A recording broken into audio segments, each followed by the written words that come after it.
Hey, welcome back to Math with Patrick. Today is December 18th, and we're solving problem 352 from the Daily Epsilon calendar. We need to show that x is going to be 18 today because that matches today's date. So let's find the maximum x such that 20 factorial is divisible by 2 to the power of x. Divisible just means that we're going to find some kind of whole number result right here. And written as is, this problem would be a little bit tricky if we just tried to do 20 factorial and then divided by some power of 2, because as we can see, the end result is going to be 2 to the power of 18. I'm not really going to be a fan of doing 20 factorial divided by 2 to the power of 18. Instead, I think it would be best to find the factors of these numbers and explore this as like a fraction reducing question instead. So if we need to figure out how many 2's we can cancel on the top and bottom, we should just figure out how many 2's there are in the top.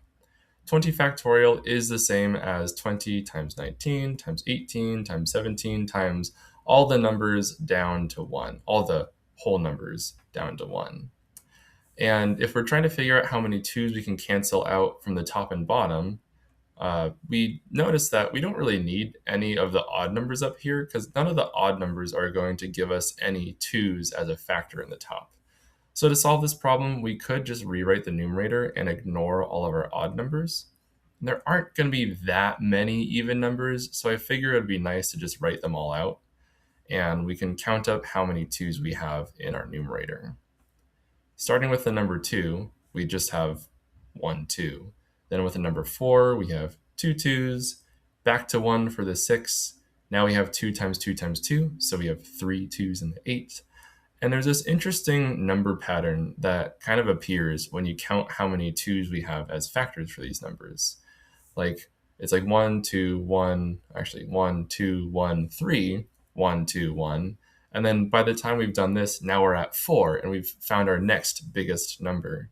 And we're going to see that it alternates between 1 and another number, and then these 2's will show up in every, I think, fourth position, so on and so forth. And this pattern will just keep going and keep growing, because eventually we're going to find a 5 once we reach 2 to the power of 5. Eventually we'll see a 6 once we see 2 to the power of 6. And this pattern will keep going as we count up. At least for today, we don't need to go past this number 20. And so let's continue the pattern. 1, 2, 1, 3, 1, 2, 1, 4, 1, 2. And then the next one would be 1, and I think the next one would be a 3. So let's just count up how many 2's we found in the numerator, and that should be our answer. That's 3, 6, 9, 10, 15, and then 18. Cool. So I know that I can do 2 to the power of 18. I will cancel out all those 2's, and I'll just be left with some odd number afterwards. And that 18 that we found right here is the answer. So looks like we're all done. Thank you for watching, and I'll see you tomorrow. Bye.